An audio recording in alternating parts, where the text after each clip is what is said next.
Здравствуйте! Сегодня несколько необычный формат, почти квадратный. Слева вверху вы можете видеть, какую работу я пишу. Ссылка на фотореференс под этим видео. Итак, у меня есть два очаровательных персонажа. Рыжий котик и рыжий кролик. По цвету здесь даже не требуется объяснений. У меня есть разные производные от красного, всякие коричневые.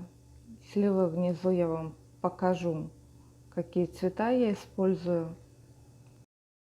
И я могу понять художников, которые пишут без отношения к фону, то есть записывают только своего персонажа и белые оставляют вокруг. В общем-то, это можно понять, очень красиво всегда на белом фоне смотрится все.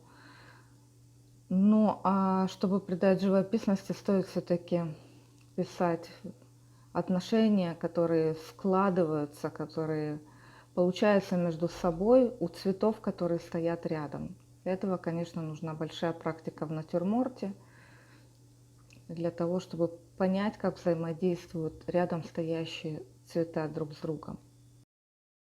Я прописываю одним цветом, это киноварь красная или вермиллион, она называется, такой оранжево-красный, теплый.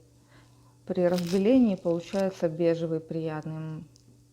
Даже можно писать, наверное, кожу молодого лица. Идет работа с силуэтом. Сейчас я не касаюсь хвостиков, глазок и ушек. Только смотрю, как идет у меня вокруг персонажей фон. Я прописываю негативное пространство. Это все, что вокруг персонажей и между ними.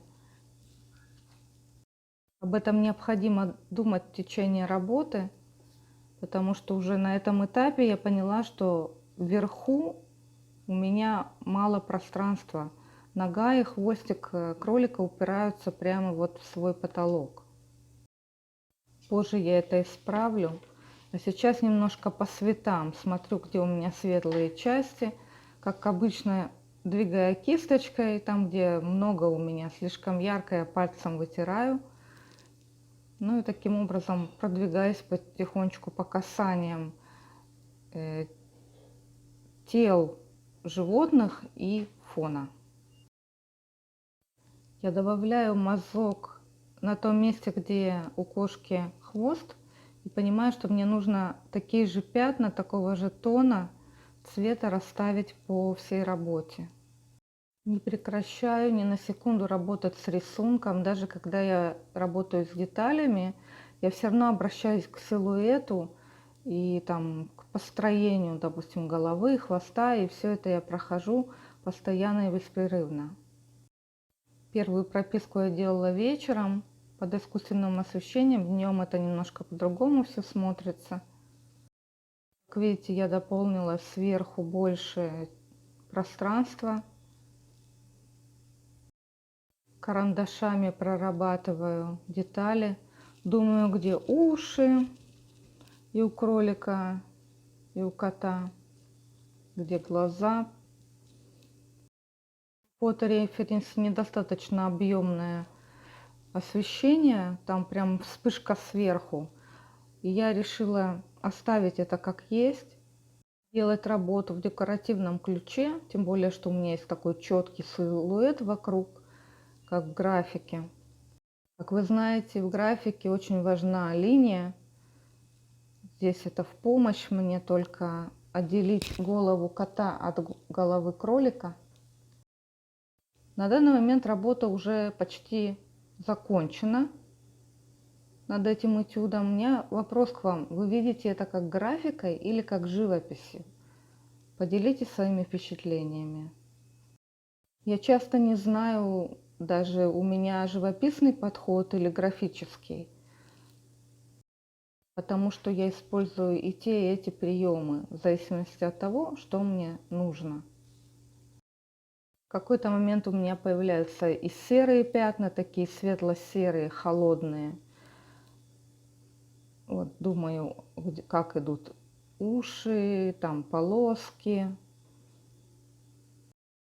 на шерсти у кота и направление меха у кролика. С начала и до конца думаю о силуэте и добавляю, убираю там, где необходимо, чтобы силуэт был более красивым, гармоничным, даже если на фотореференсе по-другому. Добавляю немного падающую тень от головы кота, чтобы отделить головы друг от друга по рисунку. Уши развернуты по-разному, нужно показать это, поэтому на цветах я добавляю немножко света на ушах. Хочется всегда сесть и бац, что-то отдельное сделать. В этот раз мне это удалось. Повторю то, что говорят тысячи художников, что нужно писать регулярно, желательно ежедневно, то, что я делаю обычно. Поэтому сесть и сделать что-то отдельное для меня совершенно не проблема. Была бы камера сверху, чтобы вам это показать. Финишные аккорды. Здесь пятна серого. Они как солнечные лучи пульсируют по всей работе, создавая такую игру.